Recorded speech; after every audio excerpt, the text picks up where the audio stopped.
that it's okay to safeguard parts of you from social media and the internet. Yes. It's a very healthy boundary to have where you're not sharing everything with everyone, period. It doesn't matter. It's okay to keepsake parts of you for only you and God.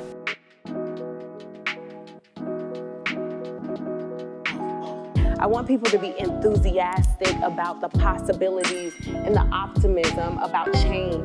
Like, your life doesn't have to stay where it is. It can always evolve. She look good, make some noise. I can take rest, cause the living God is living in my chest. Every day I wake up feeling blessed, and even if I don't, I see it as a test. Cause I was lost until you found me. You go, cuz, you go. I just got my knees back. I'm gonna let you have it, okay? How y'all feeling? Y'all feeling good? Y'all, this is the last panel of the day. Thank you guys for being enthusiastic. Thank you for being focused. Thank you for wanting to become worthy. This next panel is about overcoming the spotlight. We have some wonderful creators that are gonna hit the stage today, but I wanted to start with some affirmations because we are almost at the end of this leg, guys. So I want you guys to repeat after me. I have clarity. I have freedom. I am worthy. Say that one more time. I am worthy. All right. So this panel, we're going to describe the power of stepping into our worthiness. Y'all, we have went through the clarity, the freedom, and it's now time to get worthy. So without further ado, I am going to bring onto the stage founder of Voices in Power, Luis Marrero. We also have founder of SMS Poetry Summit, Visionary the Poet. Digital strategist and owner of Hello Digital, Miss Saya Olivia. And we have author, artist, creator, Ty Lewis.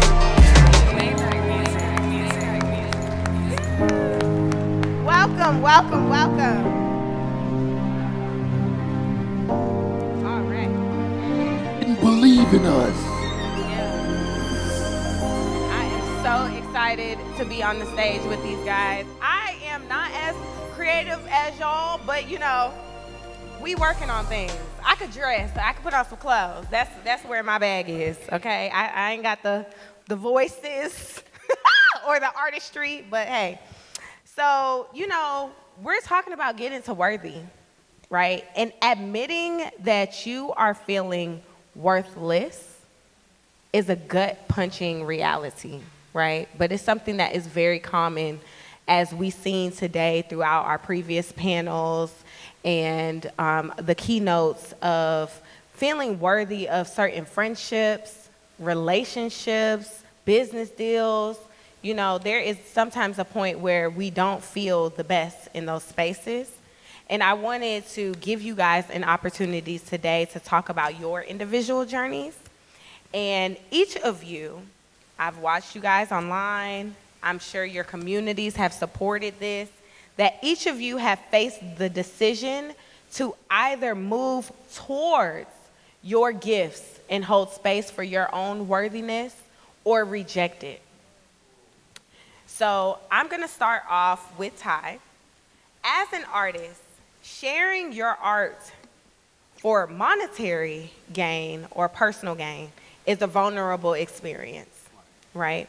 Can you share with us a pivotal moment earlier in your career that influenced you to share publicly in the first place? Absolutely. Well, there's a lot of reasons, because I'm a multiple disciplinary artist. Mm-hmm. So I work in different facets. So it's like I can give you stories all day on that. But what initially made me want to share my gift with the world was, one, for a very selfish reason. It's because for acknowledgement and for to be seen and to be heard, because I came from a community that did not support or acknowledge the arts. So I devalued my creativity. It wasn't until I stepped on the stage for the first time and I got applause for what was in me. And I was like, oh, I want this a lot. I wrote a skit when I was in 5th grade, and everyone stood up and applauded, and I said, wow, that's awesome. I want that all the time. And then also, I wanted them to see just who I was. So by them, applauding me and things like that, I also realized that I have power, right? Because whatever I say on a stage, you have to receive it. You see it is in your face. So I have power. Whatever message I give on the stage, I can give out. So that's one reason why I wanted to share my gift with the world. And then another time that I wanted to share, or another reason why I wanted to share my gift with the world, is because I realized that I could be a voice for the voiceless. As a drama instructor at a young age, probably around 18 or 19, I'm a thespian. I'm a young theater kid. Yes. I was a drama instructor, and I noticed that I couldn't find any plays or skits for the young people to do. And I realized, like I said, let me just write some things. You know what I mean? And I spoke in those plays and skits, I spoke about the young people's stories and the trauma that they had experienced and social justice and different things like that. And I realized that, wow, I can give my community a voice. So that's another reason why I wanted to share my gift with the world. And then also I realized that I could be a change agent and a culture shifter. Another time I was a performing arts director in my local rec center for several years. And in the beginning, the youth, before I came there, the youth was excited about being reckless on stage. The twerking and the trap music, all right? But that just wasn't going to be, good enough for me. So what I did was I made sure that they understood who they were. You're going to get some of this Alvin Ailey. You're going to get some of this Nina Simone. You're going to get some of this Broadway. You're going to understand culture. You know what I mean? You're going to understand excellence. You understand what I'm saying? And then I will entertain what you're into, all right? And then it came to, as the years went on, that they came to expect culture and excellence, and they seen who they were through the arts. So it was no longer about the ratchetness and the trap music, which is okay if you like that, but for these young people that were 6 to 14 years old, we're going to learn culture. We're going to learn class and grace through the arts. So I learned that I could be a culture shifter and things of that nature. And another reason why I wanted to share my gift with the world, last one, I promise, is because I realized that I could be healed through it. God gave me art, yes. God gave me art that literally saved my life. My creativity saved my life. Being transparent, I struggled with or battled depression and PTSD and trauma for many years of my life. And I noticed that God turned something really ugly into something beautiful on the canvas. So every time I painted something, every time I wrote a play, every time I produced a show, I was being healed. There's a painting back there called Sunrest that I painted. It was when my lights were off, electric was off, and I painted it by candlelight. And that's a reminder to me that God will continue to use my gifts to be a light in my own life. And I thought, yes. And I thought, if he did that for me, I know he could do that for somebody else. So I will be selfish not to share my gift with the world, because the light in me can ignite the light in you. So those are some reasons why I wanted to share my gift with the world. Well, those are some great reasons. Wow. And to think that you chose to use your gift to instill worthiness into your community is amazing. Visionary, the poets, hello. Hi. Yeah, this your community right here. My community. Yes, I love that so much. Thank you for sharing your people with me. Okay. I wanted to also ask you a similar question about the vulnerability in sharing your art and how you have navigated the monetary piece connected to your art and your gift. This is a great question. I'll start with the monetary thing. So a year ago, I decided, it might have actually been a little more than a year ago, I decided to quit my job. I was a teacher for 6 years. I also was in law school at the time, part-time. Just graduated, so shout out for that. Yeah. Woo, woo, woo. Okay, I'm a lawyer. Thank y'all. But I decided to pursue poetry full time because it was just something that felt like it was really on my spirit. And I gotta say, I didn't like the results.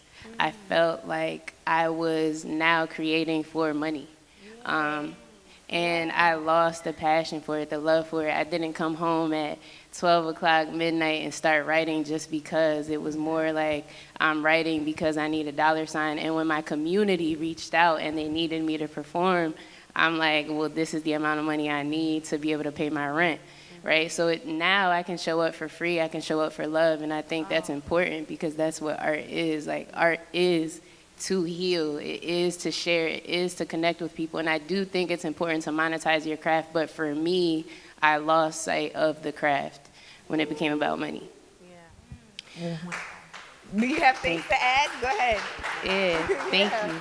And then the vulnerability piece. So in terms of being vulnerable, I think because of the way poetry started for me, it was very natural and organic for it to be vulnerable. And I think my brand is authenticity. Like that is, shout out to Will, right? Because Will, once I did coaching with him, and he once asked me, like, what do you want people to feel when they think of you, when they think of your brand? And I think my biggest thing was connection, but also authenticity. I want y'all to know that it's real. So I started poetry by journaling. I was just like writing about something that was really heavy on my spirit, and it just sounded good. And I was like, oh, this is kind of hot. And that's how poetry began for me. So yeah, just on brand. I love that. Thank you. Thank you. And thank you for also sharing the vulnerability when it comes to monetization, because so many, I asked you guys that question intentionally because so many people see the glitz and glamour of being a creative and the freedom in being a creative, but they don't also always get to see what that does for you as a creative in regards to sharing your gifts. So thank you. Saya, this question is for you. Marketing is a direct connection to people's minds, hearts, and pockets. But what early career experiences did you have that challenged your marketing skills and put your creative mind to full work? Wow. Okay. Yeah. Hey, everybody. That's a great that's a loaded question. It is. Marketing. Yes. Yes. Heart pockets. Yes. Yes, people part. And I want to know your experiences. An early experience. So, to marketing. Well, I'll share something that's present for me because it's been coming up lately, randomly, and it's been really blessing me. So 4 years ago, we entered into a global pandemic in 2020. And the year prior to that, my best friend and I, who's here today, thank you for coming, girl. We were sitting in our living room. We lived together at the time, and we had gone on a journey of supporting all the people in our lives, like, to no end. Anybody that knows us, they're like, oh, we're having this thing, pull up, and we were the pull-up queens, okay? So we got to a point where sitting in our living room, we're like, we met so many people from this city, that city. We would go fly to conferences. We would go drive 6 hours, and just show up for people. And we're like, wow, we know so many beautiful, amazing people in so many different pockets. It would be so cool to get them all together in one room and, like, just tell them we love them and we're proud of them and we want to celebrate them, but also to introduce them to each other because we're like, man, we know this person would connect with this person and they could go crazy. So that's kind of just the way we thought. But at that time, we didn't have a lot of money. We didn't have an official business relationship. This is just my best friend. It's just something we wanted to do. And we had no established ground to say, hey, I want to do this thing and I want you to show up for me, or I want you to show up to it. So when you say something that's challenged my full creative ability, I guess, we had another friend who is a public speaker and a businessman out in Dallas, and we told him our idea that we want to throw this 300-person party in the city of Philadelphia, which we did not live in at the time. And we want people to fly out from all over the country to come to this event just to tell them that we love them and we want to celebrate them. And he was like, okay, that sounds cool. But why would I spend my money to come to this event? You guys aren't public speakers. You guys aren't putting on a panel with people that we all know and love. You guys don't have a track record for this. Why would someone who maybe you've met that one time at the conference that, yes, you had a wonderful conversation and connection, you think it was dope, but why would they spend their money and their resources? We all creative freelancers out here. Why are we doing that? And that challenged us to be like, okay, do we shrink back? Do we be like, maybe he's right. This isn't a good idea, because why would they? So that is a moment where worthiness came up. And I don't think at all that we really believed that we were worthy of it, but we believed that the person in Pennsylvania that we wanted to connect to the person in California, they were worthy of us giving it a shot.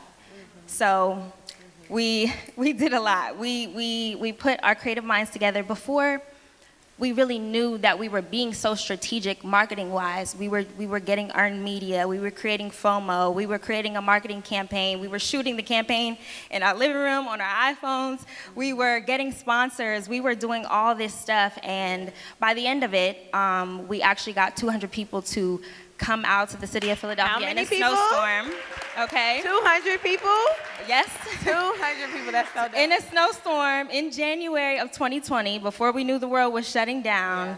And the event was called Mad Love Tour, and we really wanted to take love on tour. We really wanted to pour into the people that we believed in and connected with, and they showed up, and it was an amazing time. We gave away awards. We raised $6,000 to put it together out of nowhere, and it was amazing. So I think, that was an example. Yeah. Thank you. Yeah, shout out to Saya and her best Mad Love tour. Y'all gonna have to bring it back. Louis, this question is for you. Your platform empowers others to recognize their inherent worthiness of their voices.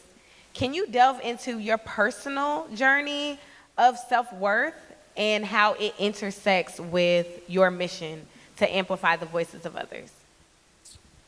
Yeah, what's up, y'all? Y'all good? How y'all feel? Yeah. Before, if I could take like a 60-minute commercial break, is Nate in a 60-second? Yeah. My bad. Is Nate in the room?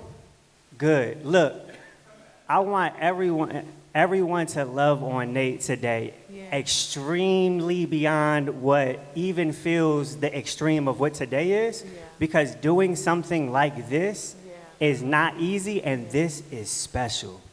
This is really, really, really special, and I know we love to acknowledge the people that are in this space, and I know we acknowledge the beauty of an intimate space, but I also know what impact can do in a room filled with people beyond this room. So let this really be an encouragement that next year, when they spin the block and it's the second annual, that we're really pushing to get people in this space, because this is a transformative time, and it really should be connected to a lot of other people that I know we could tap on and pull in. And I know Nate is not enjoying and seeing the impact of this as much as we are, because he's too in it. As a curator, it's really difficult to appreciate and to enjoy what people are coming and appreciating and enjoying. So I want to make sure we love on him, because I know he's stressing out over here. Thank you for that. But Thank you. So Give it up for Louis, for sure. It might have been a little over And 60 Nate. seconds. Nah, we appreciate that, brother. Thank you. As far as the connection, Visionary mentioned something about it briefly, right? I think as poets, when you start stepping into writing poetry and exploring your voice, there's this moment that happens where in finding your voice, you find the realization of other people needing the same feeling, right? So when I found poetry, it was so beautiful, and then very short after, it was other people need to experience this. And Voices in Power honestly started, our mission statement was we are only heard if we speak. I knew a lot of people who were victims or felt victims and couldn't talk. And this was 14, 15 years ago. Victims of, or people who experienced rape, childhood bullying, and domestic violence, and never found courage enough to ask for help or find the strength to be able to speak about it, because it was this thing. And as a poet, we're able to go on stage and no one knows if what we're saying is about us or it's about somebody else. And there creates this safety to be able to communicate a message from someone else that might not feel safe standing in it themselves. So I think that like along this, a lot of what's reflected through and in Voices in Power is directly correlated to like where I am in my journey of growing and finding my voice and discovering my truth and my value. So like as I discover new elements of it, I'm like, okay, well, how do I give this to my community? And how do I like frame it in a way where like everyone moving forward, stepping into this space is able to start at this foundation that's taken me, 35 years to find or whatever it is.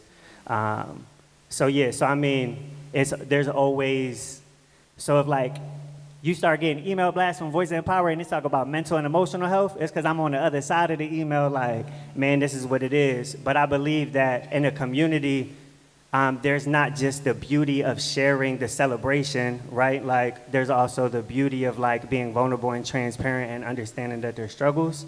So whenever I'm going through something, I'm immediately gonna find a way to incorporate it into what's happening with my community because I know other people need it as well. I love that. There is not one without the other. And you put that emphasis on making sure that both parts, we have different parts of us, right? So you got the business side of you got the one that's super creative, you got the one that's family oriented, and you have your story. And what you're telling me and us today is that your business moves with your story. And that's a great way to stay authentic in your art. Yeah, that's dope. Visionary, this question is for you. You too have a spotlight on your voice and on the community, as we've seen. Can you walk us through your internal dialogue that prepares you to embrace the views, to be seen, to be heard? Like, what goes through your mind before you step on stage or once you see them, the views go up on your content? Like, how do you navigate that spotlight? Oh my God. See, I am bringing emotional exchange and I love it. Come on. There's so many people watching. What I say now is permanent. Somebody can screen record it. They can share it. What if they don't like it? What if it doesn't send the message that I intended it to send? Will they feel me? Will they hear me? They might see me, but do they hear me? Who do they think I am? Is the person that I'm coming across on my platform the same person that I am when nobody's looking?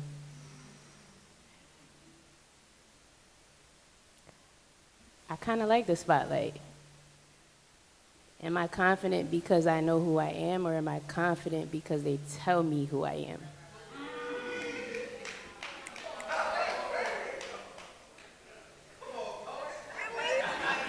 Drops the mic. Okay. That's how we dropping it? Woo-hoo-hoo. Okay. Wow. All right. You stumped me. Okay. Wow. That was phenomenal. Well, I have follow-up questions. Okay. Are they, you asked, like, is it me or is it the person that they like? Well, how would you define that? Do you show up as yourself, the person that they're judging and viewing? Are you satisfied? I think I am mostly satisfied, but the transparent truth is that we only share the parts of ourselves that we want people to see.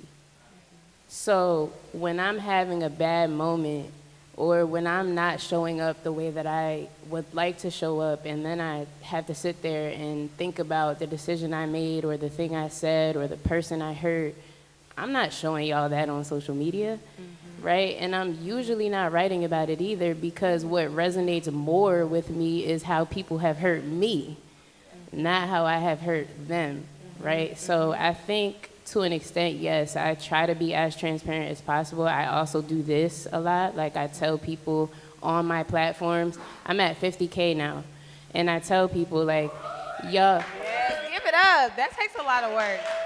Thank y'all. Thank y'all. And it's organic too, which I feel like it means a lot to me, because it means that people are genuinely rocking with me. But yeah, so I think, I forgot what I was saying now because y'all just, cheered me on and distracted me. But I think in showing up as my authentic self, I'm proud of that. I think y'all are receiving me as I am.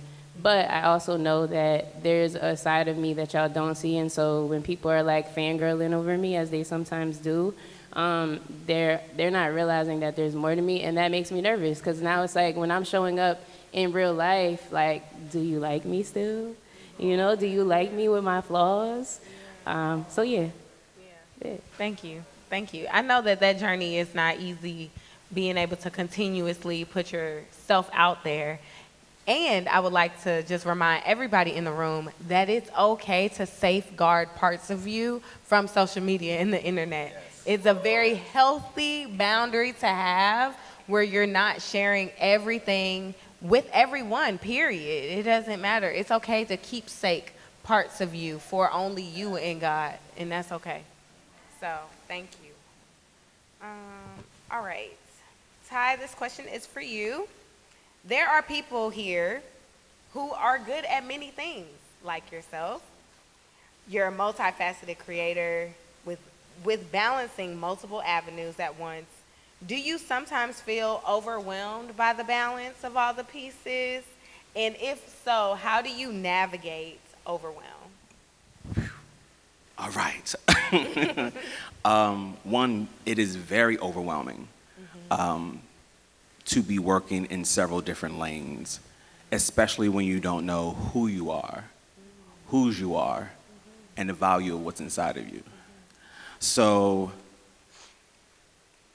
what's helped me navigate that journey is, one, discernment. Really saying, okay, God, what season do you have me in? What that looks like for me is sometimes it might be 2 years that I'm focused on painting. It might be 1 year that I'm focused on playwriting. It might be another year that I'm focused on my novel writing. So I have to say, God, what season am I in? And also, I have to be selective. You know what I mean? Okay, where would you have me be? Who should I collaborate with? Who should I network with, right? So discernment is huge. And then you have to, mentorship. I have several mentors in the different areas and disciplines that I work in. Specifically, there was my professor of an oil and acrylic painting class, which is the only formal art class I've ever taken. I'm a self-taught artist for the most part.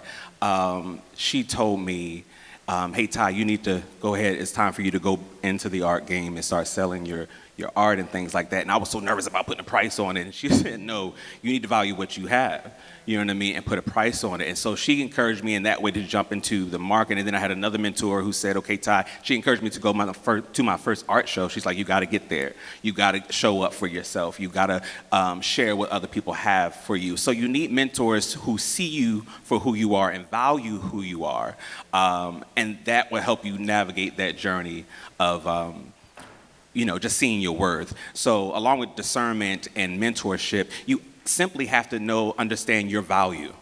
You know what I mean? What a lot of people like to do is they like to little man you because they don't understand the arts. You ever hear somebody say, I see your little painting.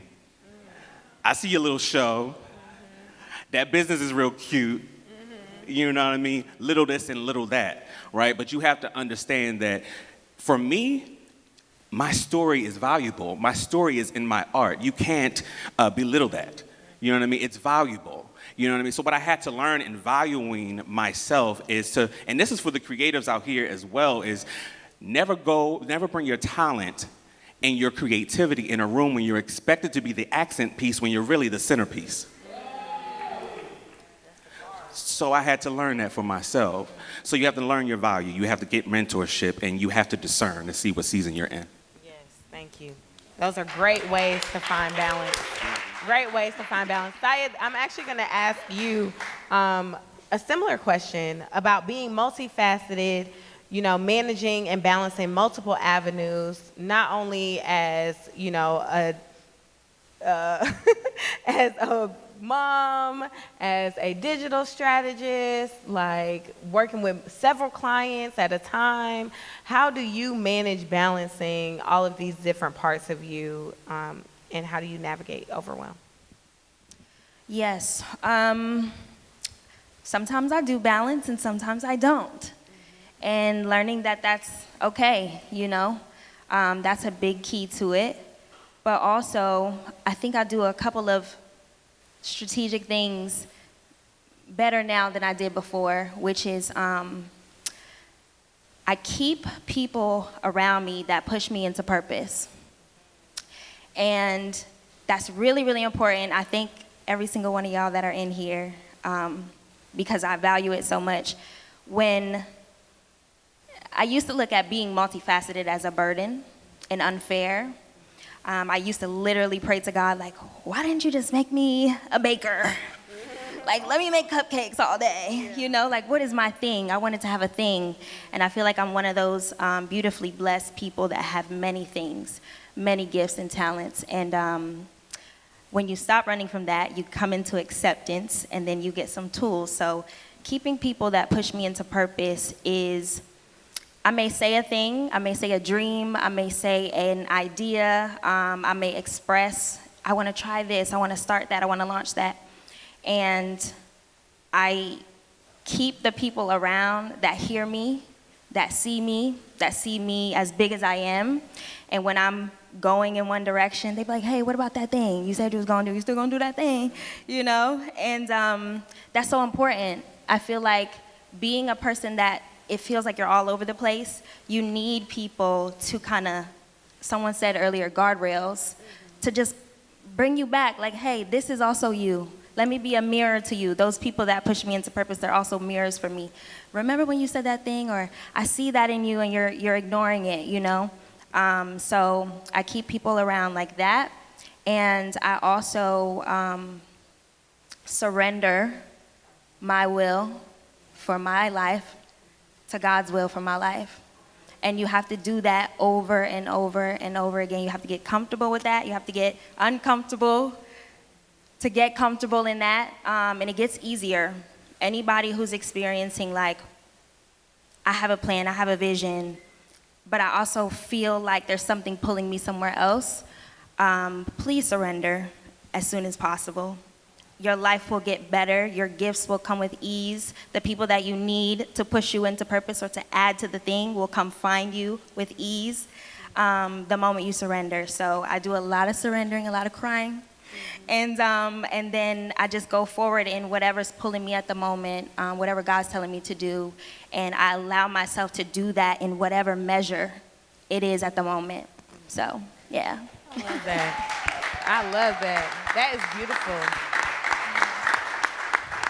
There is a level of self-compassion that comes with surrendering when it comes to being a great steward of your gifts, especially when you're multifaceted, because there's so much on your plates that you are putting in places that can be overwhelming. So it's not a surprise that you guys experience overwhelm. I just hope that your plan, your wellness plan, is solid for the work that God has for both of you guys. Lewis, this question is for you. With the success that you have, how do you stay grounded in the peak times? Like when things are going up, like how do you stay grounded? I love the word success because what is that? Right? Because I used to think success was one thing 5 years ago versus what it is now. And I also want to paint this picture of like, a lot of times we equate what we see online, right, like as the full truth of like, and or not even the truth, right? Like we're just posting what's happening, and then we're like, ooh, this is what's really happening, right? And you guys everybody makes this story of what it is, and I say that like, yes, we are successful, but I think a lot of times people think that we're more successful than what we really are, and I just want to like bring us to this reality of like, success is something that's always changing, always growing with me. It's something that's just always moving, and how I stay grounded. I've been like having this conversation a little bit more whenever I like run into a young dad, because my son is 3.5 years old, so I'm a new dad. And then with my relationship, I get a bonus daughter that's 10 years old, so right before, it started getting crazy. But I realized that my life has absolutely shifted, right? And then some of the things in my business and like my creative ventures, I'm like, man, why does this feel unstable? Why does it feel rocky? Why does it feel like it's not working like it used to, right? Like the success doesn't feel the same. It doesn't look the same.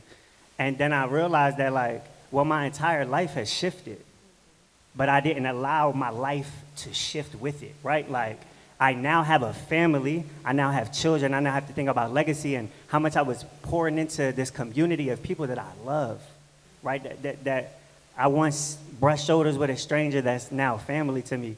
But I realized that my pouring, my leadership, my everything that Voices in Power was, the way it prepared me was to prepare me to be a leader of a household, to a family, and to the kids. So like that's how I stay grounded. I always know that like my team would take care of what's flying in the sky when I have to go home and like be with my family in the garden and really like nurturing what allows me to bloom in front of everyone else. So it's absolutely my family.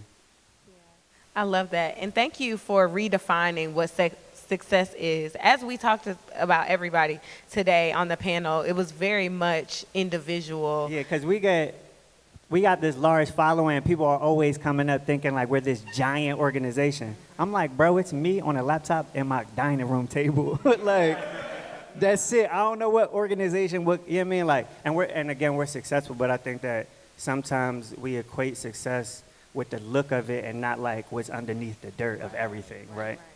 Yeah, I love that. Systems and strategies are so important as artists.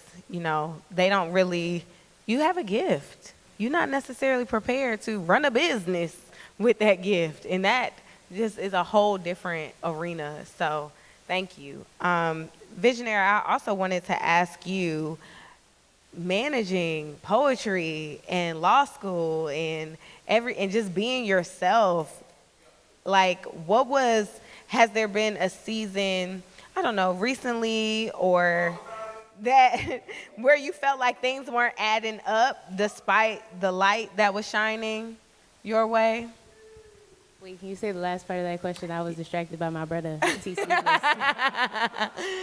Yes, I was saying or let me just preface the whole question. Law school, poetry, platform, managing all of the things, right? Has there been a season more recently with the new balance where you felt like things weren't adding up? And can you share that with us? Absolutely. So when you graduate law school, you're supposed to take the bar like immediately after. So you graduate in May and then you take the bar in July. Our first summit was in June. So I graduated in May. I signed up for the courses, which is thousands of dollars, to start preparing for the bar, but SMS Poetry Summit was in its first year and that took over. So I fell behind in the bar prep studies and actually decided to pull out because I was like, there's no way I'm going to be able to prepare fully for this bar exam and also pull together this summit. So for me, it was about purpose. I was like, you know what? I can take this test any other time, but right now, like, we're in the magic of poetry. We're in the magic of the moment, and I have a whole wonderful team behind me. Shout out T. Sleeveless, who helped found the SMS Poetry Summit. And shout out to our photographer, Elijah, right here in the front, yeah. But yeah, like, we were just in the magic of the moment. So I said, you know what, like, I'm going to gear up and I'm going to take the bar in February, which I did in California, which is like the hardest jurisdiction. And we passed. I just found out like 2 weeks ago. Yes, woo! Congratulations! That's so big. But it took me knowing when to step back. And like, also, it taught me that you can't do all of the things, and you can't, or you can, but you can't do all of the things well. So, yeah, it wasn't always balanced. It definitely took me failing and fumbling and losing out on thousands of dollars in that instance, and also just like the disappointment of my family, like, why are you choosing poetry over law? Like, you put 4 years into this, you put all this money and time and effort, and some things are just not meant to be understood. Yeah, following your gut. Shout out to you. Following your gut, following your intuition, and really just believing in yourself enough to move forward. And that's what we're talking about today. The process of getting to worthiness while you have a spotlight, while you know that your gift is important. And it just reminds me of like times on my therapy journey to become licensed when I didn't always believe that is where I wanted to be. So, but I'm a licensed therapist and I'm proud of it. And I'm proud. So I want to just wrap this up. If y'all could give a one-word synonym for worthiness or for love, light, what these people should leave with, what would that be? For today. Sum it up. You guys got the words. Y'all creatives. That literally is not possible, but I see that time's up thing. Yeah, exactly. So just know that at some point in your life, that time's up is up, and you gotta pass the mic. So you're either gonna do what you gotta do, say what you gotta say, or you gotta pass the mic because your time is up. You didn't follow the rules. She said a one-word synonym. Thank you, business. Yes, it's one word, y'all. What should they leave with? No, business. Oh my gosh. Self. Y'all trying to get, what'd you say? Yourself. Okay, self. One word for today. This is the last panel. Come on, y'all. I can't do it in one word. Okay. Okay, I'm gonna phrase it. All right. Y'all get me in trouble. Nathan's not about to get me back. Understand your worthiness is understanding that you are a victor and no longer a victim. There you go. Victorious. Victoria. There you go. Thank you, Coach. Is this one? Yes. One word, I'm going to do a phrase. One word is vulnerability, Vulnerability. but my phrase is,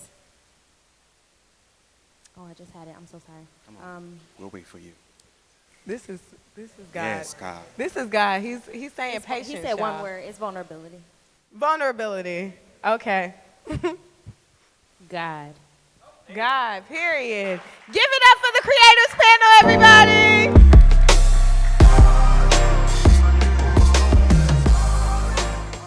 She has shined her light on me so much that I am brighter.